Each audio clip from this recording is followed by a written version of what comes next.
Welcome, my dear students, to the second session on compound interest. And if you have not already subscribed to the YouTube channel and you're liking the content, make sure to subscribe to the channel as well as press the bell icon. So, as we were discussing yesterday, let us say if the principal is P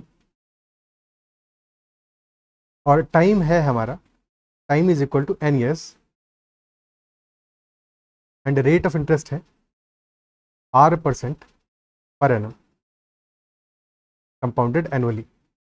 principal is P, time n years है, rate of interest हमारा R% per annum compounded annually. और हमें identify करना है कि n years के बाद में टोटल हमारा अमाउंट कितना हो जाएगा, what will be the total amount, या फिर कंपाउंड इंटरेस्ट कितना होगा आफ्टर n years.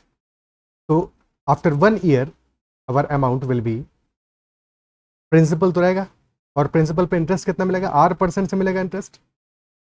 तो interest will be principal into R/100. That will be our interest and that will be added on the principal. तो total amount will be, principal common ले लेंगे, P common ले लेंगे, सो अंदर बच जाएगा 1 + R/100.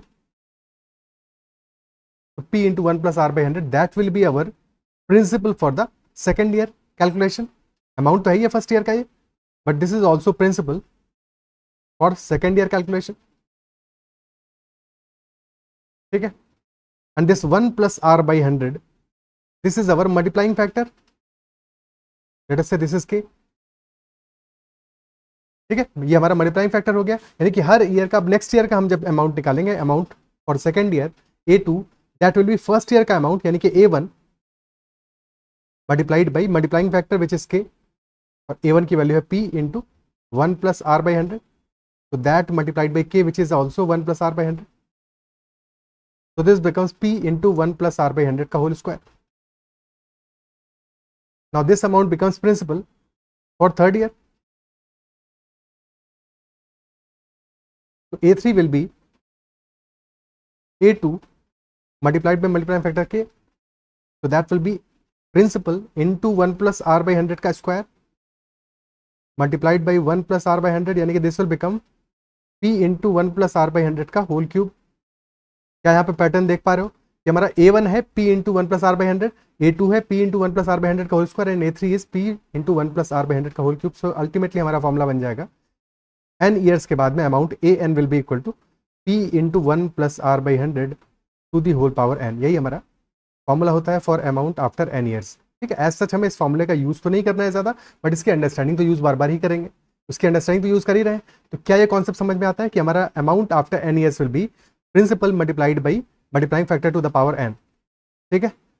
तो अगर हमें यहाँ से कंपाउंड इंटरेस्ट चाहिए n ईयर्स का, तो that will be total amount after n years minus principal. तो that will be principal P common आ जाएगा और अंदर बच जाएगा 1 + R/100 to the whole power n -1.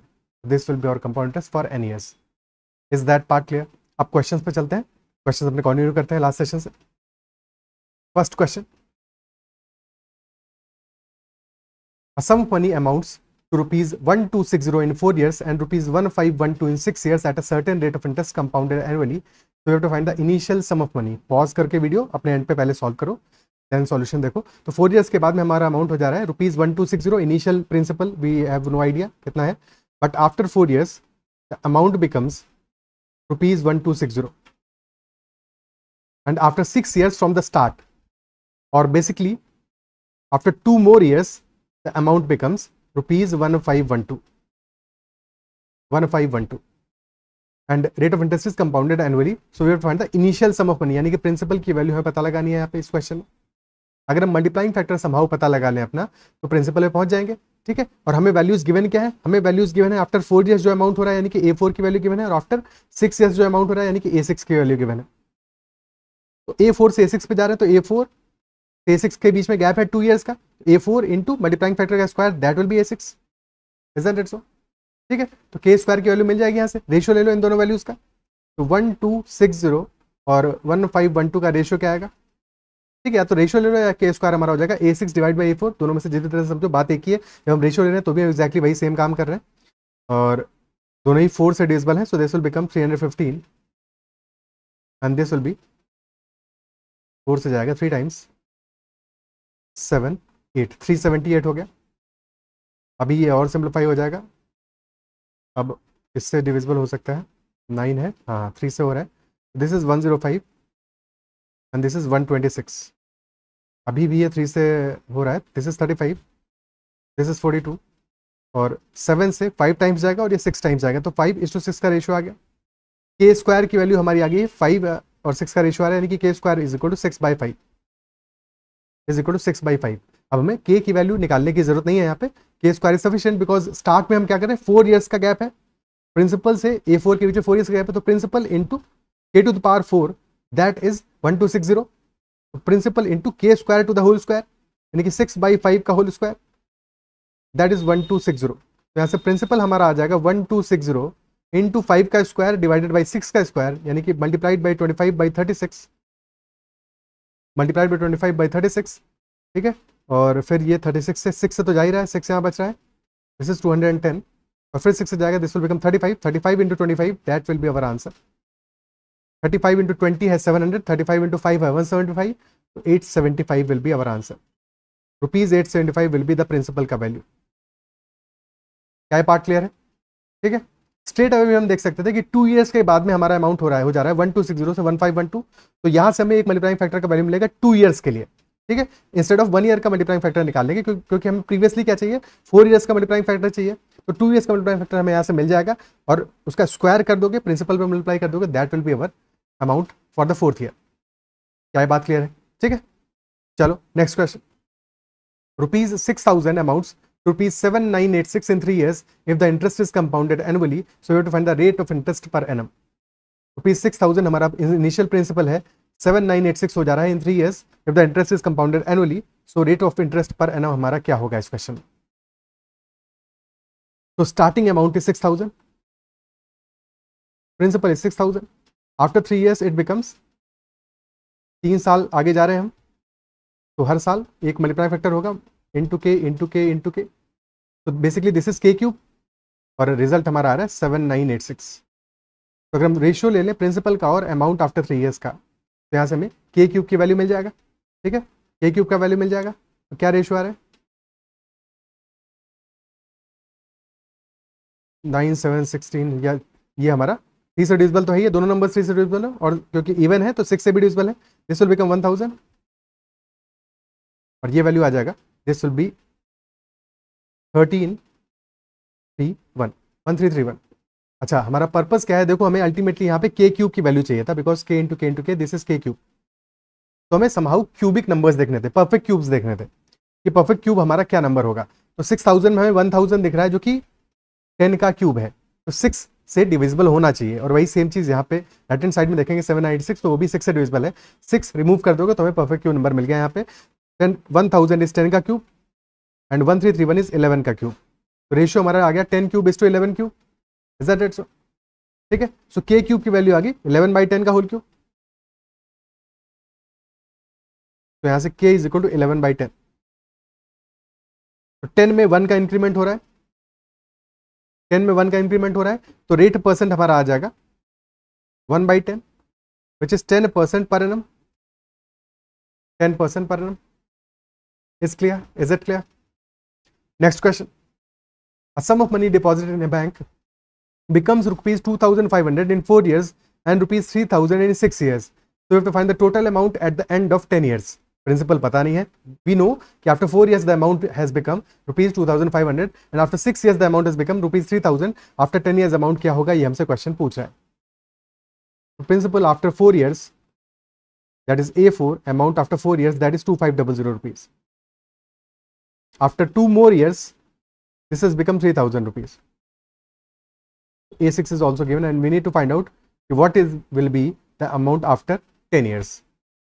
तो यहाँ पे 2 years के गैप पे हमें मल्टीप्लाइंग फैक्टर का वैल्यू मिल जाएगा. ठीक है, सो ये रेशियो कितना आ रहा है, तो बिल्कुल सिंपल है, 5:6 का रेशियो आ रहा है. ये स्क्वायर हमारा आ जाएगा 6/5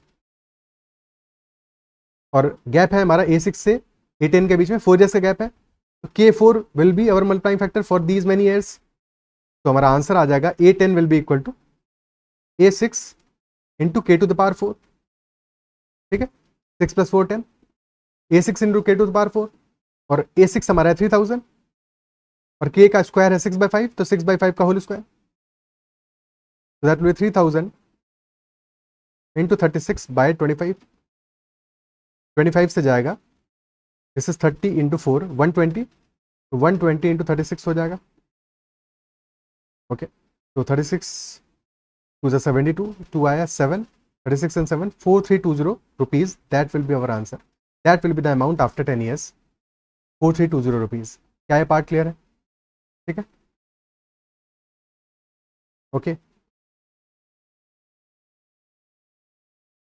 आंसर आ जाएगा 4320। अच्छा, एक छोटी सी चीज़ और है तो बहुत बेसिक बट फिर भी समझ में आना चाहिए। जैसे हमें 3000 को डिवाइड करें 25 से, लास्ट में 2 जीरो दिख रहे हैं ना, तो अब इसको ऐसे इमेजिन करो, लिखना नहीं है, समझ के दिमाग में ही इमेजिन करना है। This is 30 into 100 divide by 25, तो 100 को 25 से डिवाइड करो, 4 आ जाएगा, और फिर 30 में 4 मल्टीप्लाई कर दो। इंस्टेड ऑफ 25 से 300 को डिवाइड करने के 25 से 100 को डिवाइड करो, 4 रिजल्ट आएगा, 4 को मल्टीप्लाई करो 30 में। ठीक है, कैलकुलेशन में छोटी छोटी सी बातें हैं जिनको कि ध्यान रखना है, तुम्हारे सेकंड्स में टाइम बचेगा, जो अल्टीमेटली तुम्हें as a result 1-2 question extra करा देगा। एटलीस्ट एग्जाम में 1-2 क्वेश्चन तुम ज्यादा करोगे, और बल्कि जब प्रैक्टिस ज्यादा करते जाओगे तो और भी ज्यादा तुम स्पीड अपनी बढ़ा पाओगे। साथ में हमेशा जब भी तुम प्रैक्टिस करते हो, जैसे फॉर एग्जाम्पल 432 तुम्हारा नंबर आ रहा है, 12 इंटू 36 इज 432। ठीक है, कहीं और पे तुम इसको प्रैक्टिस करोगे 24 इंटू 18 भी देखोगे, वो भी 432 आएगा।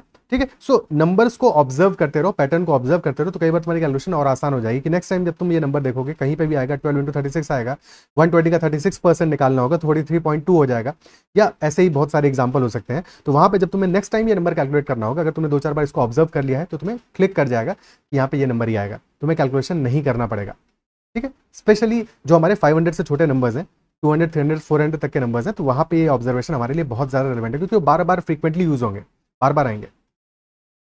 Next question, a sum of money at compound interest doubles itself in 3 years, if it will be k times of itself in 9 years, तो k की वैल्यू क्या होगा?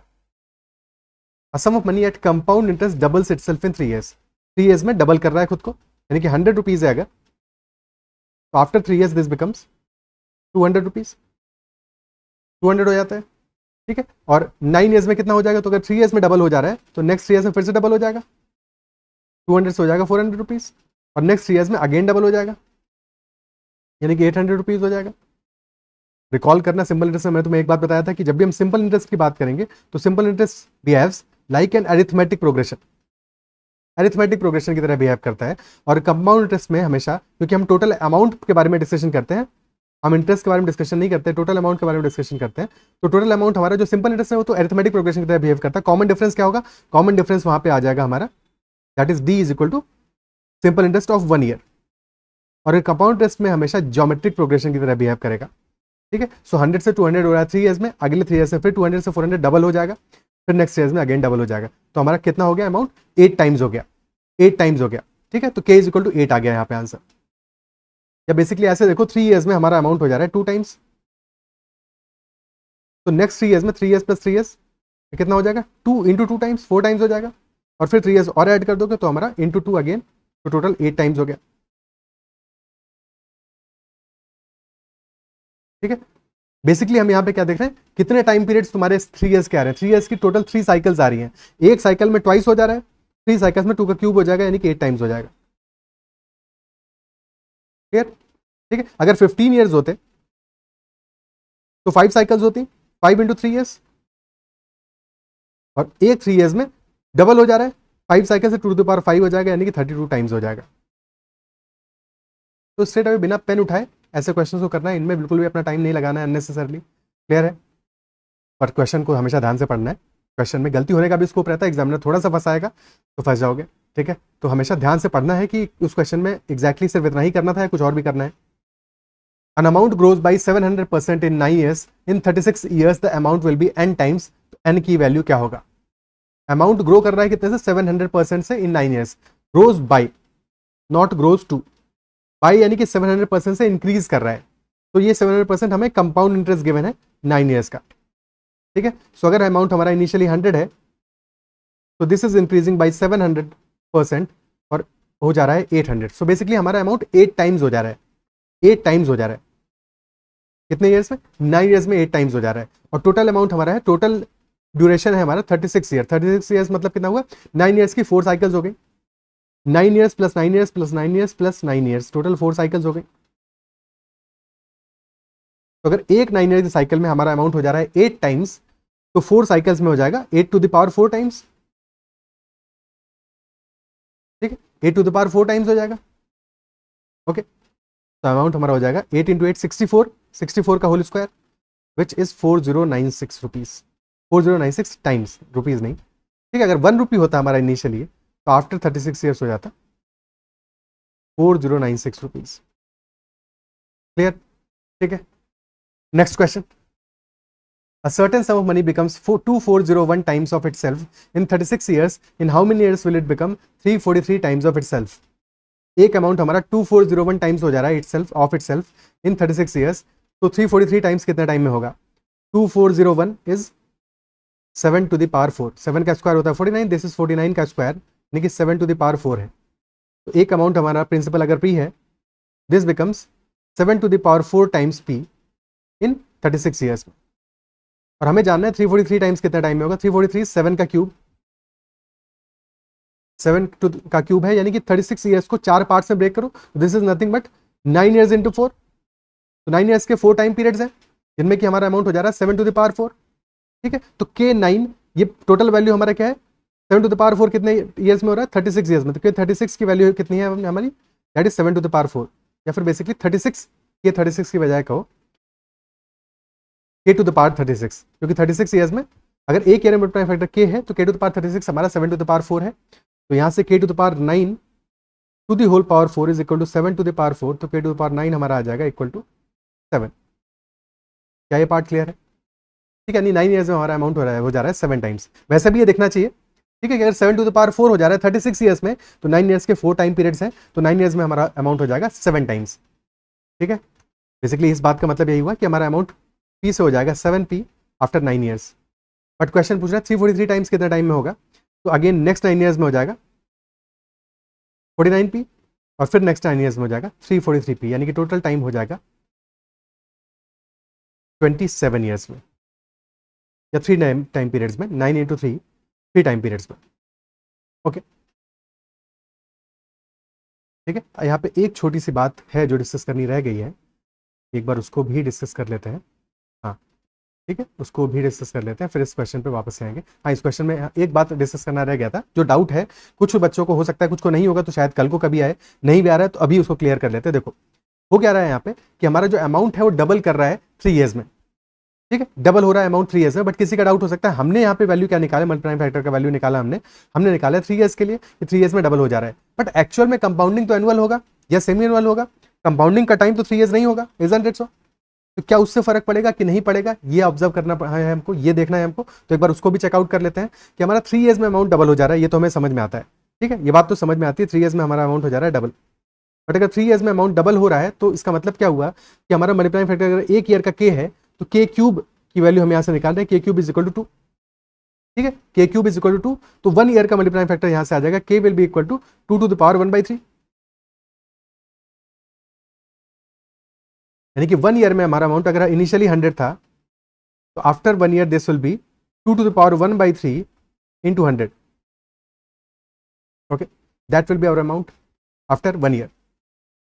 ओके, बट अगर 9 ईयर्स के बाद में देखें तो क्या होगा, K टू द पावर 9 करोगे, that will be nothing but 2 to the power 1/3 to the whole power 9, which will be nothing but 2 cube only, तो 8 टाइम्स ही होगा अमाउंट। ठीक है, तो हमारा कंपाउंडिंग 6 मंथली हो, क्वार्टरली हो, एनुअल हो, इससे कोई फर्क नहीं पड़ेगा। हमारा जो आंसर है, अगर हम 3 ईयर्स के लिए हमें वैल्यू गिवन है, 6 ईयर्स के लिए वैल्यू गिवन है, तो भी हम एक्जैक्टली वैसे ही सॉल्व कर सकते हैं। ठीक है, डाउट कभी आ सकता है, इसलिए इसको वेरीफाई करना भी, क्लियर करना जरूरी था। ठीक है, क्लियर है?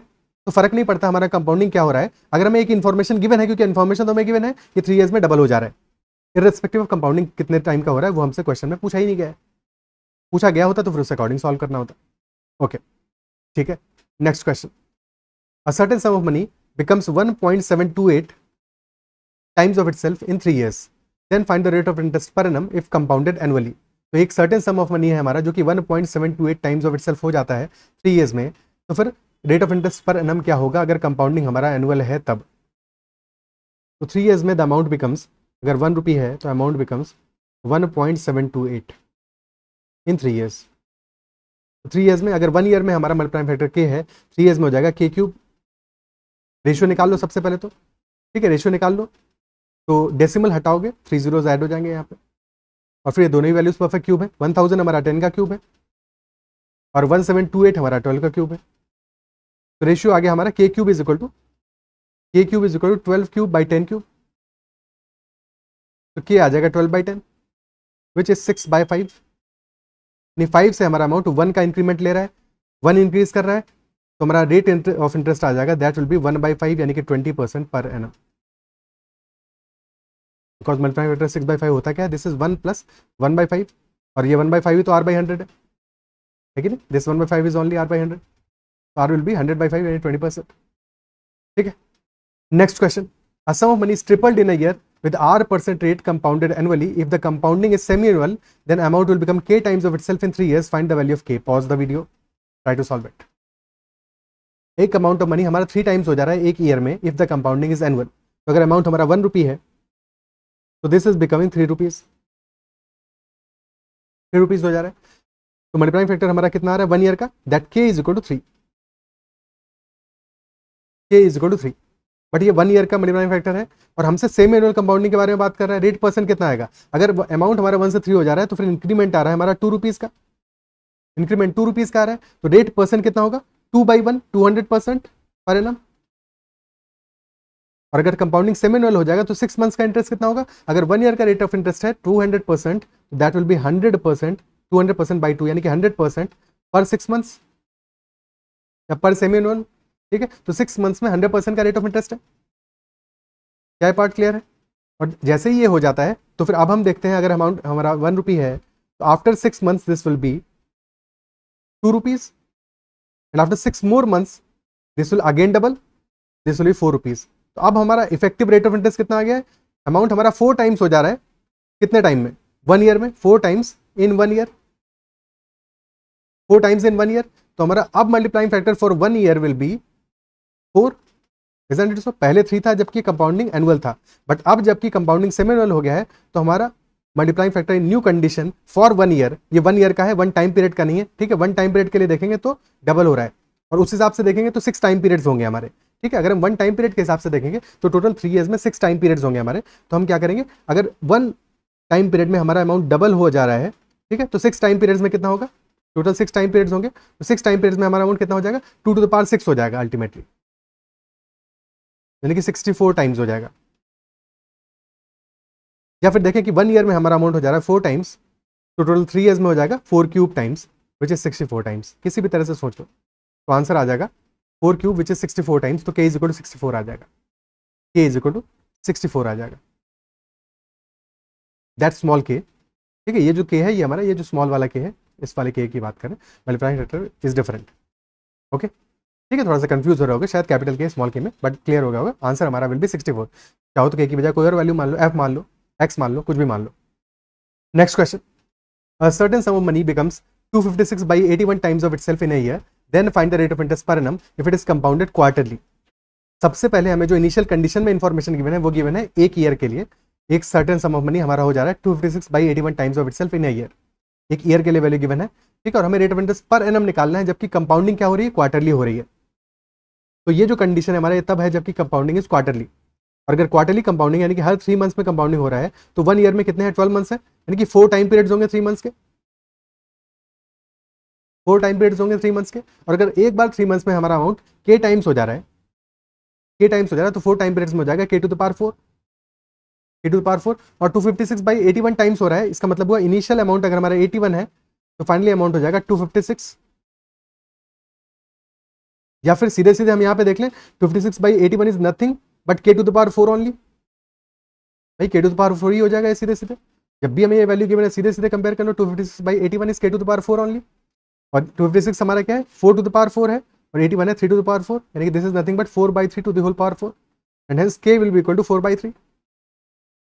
अमाउंट हमारा 3 में 1 का इंक्रीमेंट आ रहा है, तो rate percent will B 1/3 which is 33.33%। But ये पर एनम नहीं होगा, ये रेट परसेंट कब का है, एक क्वार्टर का है, 3 मंथ्स का है, तो 33.33% पर 3 months.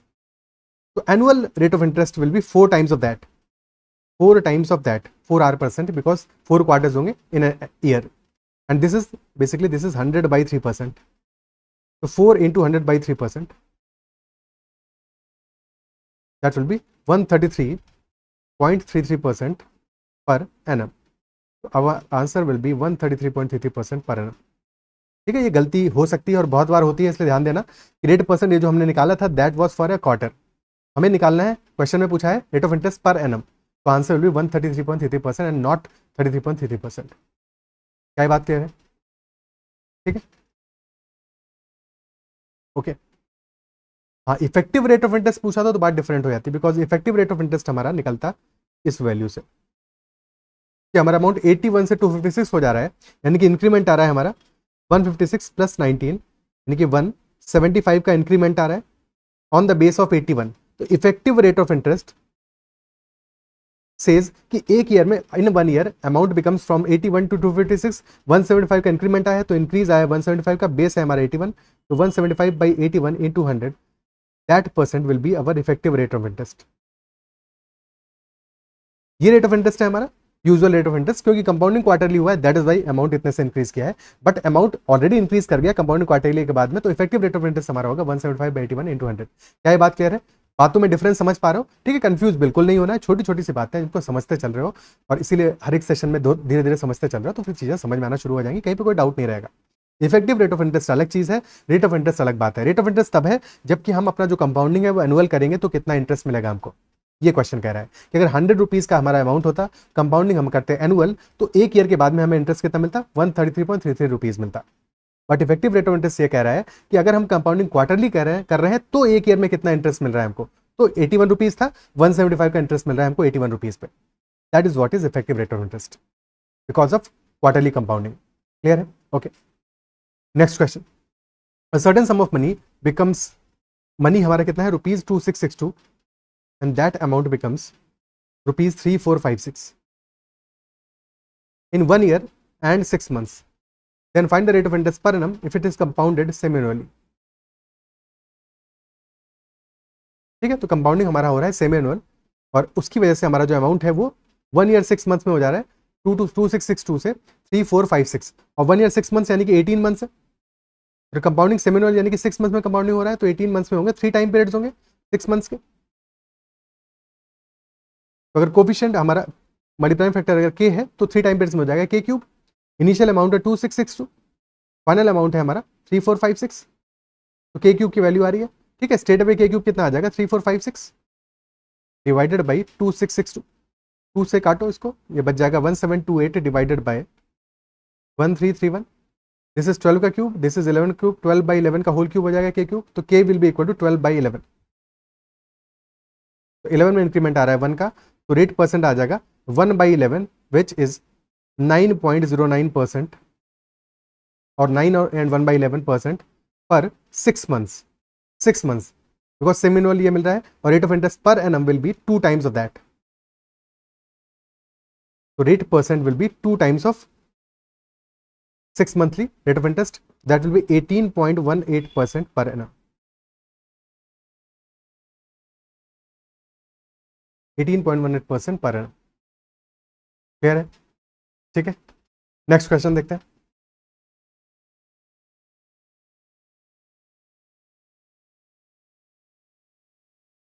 Next one. At what rate percent पर annum will ₹32,000 yield a compound interest of ₹5044 in 9 months and when the compounding is quarterly. तो कंपाउंडिंग हमारी क्वार्टरली है, यानी कि 3 months में कंपाउंडिंग हो रहा है, और 9 months यानी कि 3 into 3 months, तो 3 months के 3 टाइम पीरियड्स हैं, और principal is ₹32,000, compound interest is ₹5044. Compound interest हमारा है 5044, तो यहाँ से हम k की वैल्यू अपनी निकाल पाए तो बेटर है अगर हम यहाँ पे मल्टीप्लाइंग फैक्टर की वैल्यू निकाल पाए, बट उसके लिए हमें चाहिए क्या? हमें प्रिंसिपल चाहिए और अमाउंट चाहिए अपना. अल्टीमेटली हमें दिया है कंपाउंड इंटरेस्ट, तो अमाउंट निकालने के लिए क्या करेंगे? सम कर देंगे दोनों वैल्यूज को. तो इनिशियल हमारा प्रिंसिपल है 32,000, और फाइनली अमाउंट हो जा रहा है आफ्टर 9 months, यानी कि 3 टाइम पीरियड्स ऑफ 3 months के बाद में हो जा रहा है अमाउंट हमारा, दैट इज 32,000 प्लस 5,044, 37,044, और मल्टीप्लाइंग फैक्टर हो रहा है k है 3 months में, तो दिस इज k3. k3 की वैल्यू आ रही है. ओके, तो यहाँ से k की वैल्यू निकाल सकते हैं, k क्यूब आ जाएगा 37044 डिवाइड बाई 32,000। अब हमें क्योंकि क्यूब निकालना है 32,000 में 8,000 इज परफेक्ट क्यूब, तो 4 से सिंप्लीफाई कर लेते हैं दोनों वैल्यूज को, तो डिनोमिनेटर में तो आ जाएगा 8,000, न्यूमरेटर में आ जाएगा 4 सिंप्लीफाई करने पे दिस विल बी 9 टाइम्स जाएगा, 9 2 फिर 24 6 1, 9261 बच गया। 8,020 का क्यूब है, ओके 9261 हमारा 21 का क्यूब है, 21 का क्यूब है। पर देखो 21 का क्यूब निकालने से पहले एक दो बातें छोटी सी ऑब्जर्व कर लेते हैं क्यूब से रिलेटेड। देखो जब भी कभी किसी नंबर का क्यूब करोगे हमेशा इंपॉर्टेंट है यूनिट डिजिट पे फोकस करोगे। यूनिट डिजिट हमारा क्या आ रहा है, यहाँ पे यूनिट डिजिट आ रहा है हमारा 1, ठीक है 1 आ रहा है। अब 1 आ रहा है तो अगर हम किसी नंबर का क्यूब करें जिसमें कि यूनिट डिजिट 1 हो, हमेशा सिर्फ यूनिट डिजिट पे फोकस करो। 1 का क्यूब क्या होगा, 1 होगा, तो कोई भी नंबर जिसमें कि यूनिट डिजिट 1 आ रहा होगा उसके क्यूब में भी यूनिट डिजिट 1 ही आएगा, ठीक है। 11 का क्यूब मतलब क्या हुआ 1331, 21 का क्यूब ऑलरेडी दिस इज 9261, ठीक है। कोई भी नंबर लोगे तुम उसके क्यूब में भी यूनिट डिजिट 1 आएगा अगर हमारा जो नंबर है उसका यूनिट डिजिट 1 होगा, ठीक है। ऐसे ही और अगर हम 3 का क्यूब है, 3 का क्यूब कितना होता है, दैट इज 27, और कोई भी नंबर जहां पे यूनिट डिजिट हमारा 3 आएगा उसके क्यूब में भी यूनिट डिजिट हमारा 7 ही आने वाला है। और वाइस वर्सा भी ट्रू है, अगर हम 7 का क्यूब करेंगे तो आएगा 343, यानी कि यूनिट डिजिट हमारा 3 आएगा किसी भी नंबर जिसका यूनिट डिजिट 7 है उसके क्यूब में, ठीक है। तो 3 और 7 में ये बात याद रखना है, उनका यूनिट डिजिट इंटरचेंज हो जाता है, 1 वाले में 1 ही रहता है और 9 वाले में 9 ही रहता है। 9 का क्यूब 729 है, यानी कि 9 के क्यूब में यूनिट डिजिट 9 ही रहेगा। 5 में तो सोचना ही नहीं है, 5 रहेगा। सिमिलरली इवन नंबर्स के लिए भी पैटर्न ऑब्जर्व कर सकते हो। 9261 हमारा नंबर है और ये एक परफेक्ट क्यूब नंबर होगा बिकॉज 8000 परफेक्ट क्यूब है, क्वेश्चन हमसे पूछा है, तो ऑब्वियस सी बात है कि अगर हमारे ऑप्शन है 5, 20, 15, 16 क्लियरली यहाँ पे एक परफेक्ट क्यूब मिल रहा होगा हमको। 21 का क्यूब हमारा 9261 होगा, ठीक है। अब किसी के दिमाग में आ सकता है 31 का क्यूब नहीं हो सकता, नहीं हो सकता भाई, इसलिए नहीं हो सकता क्योंकि 30 का क्यूब क्यों नहीं हो सकता, 30 का क्यूब हमारा क्या होगा, 3 का क्यूब है 27, सो दिस विल बी 27,000 और हमारा नंबर है 9261 जो कि बहुत छोटा नंबर है, तो क्लियरली दिस इज 21 का क्यूब। और के क्यूब अगर हमारा 21/20 का होल क्यूब है तो के यहाँ से आ जाएगा 21/20, यानी कि 20 में 1 का इंक्रीमेंट हो रहा है तो हमारा रेट परसेंट आ जाएगा 1/20 विच इज 5%, बट ये 5% कब का है, क्वार्टरली कंपाउंडिंग है, यानी कि पर 3 मंथ है, 5% 3 मंथ है, तो रेट परसेंट हमारा आ जाएगा 4 times of this value that is 20%। हमारा एनुअल रेट परसेंट आ जाएगा 4 times of 5% which is 20%, because 5% तो 3 मंथ में मिल रहा है, तो 20% मिलेगा हमें एक ईयर में। Option B will be the answer. Is that part clear, ठीक है, ऑप्शन बी हमारा आंसर हो जाएगा। सो आई बिलीव जो क्वेश्चन हमने डिस्कस किए हैं इस सेशन में और जो भी कॉन्सेप्ट डिस्कस किए हैं वो सब समझ में आए होंगे, सारी छोटी छोटी बातें तुम्हें समझ में आएंगी, सब बातों को तुमने समझा होगा और अपने एंड पे अगर कोई इंपॉर्टेंट पॉइंट लगा होगा उनको नोट डाउन अपने एंड पे जरूर किया होगा, ठीक है।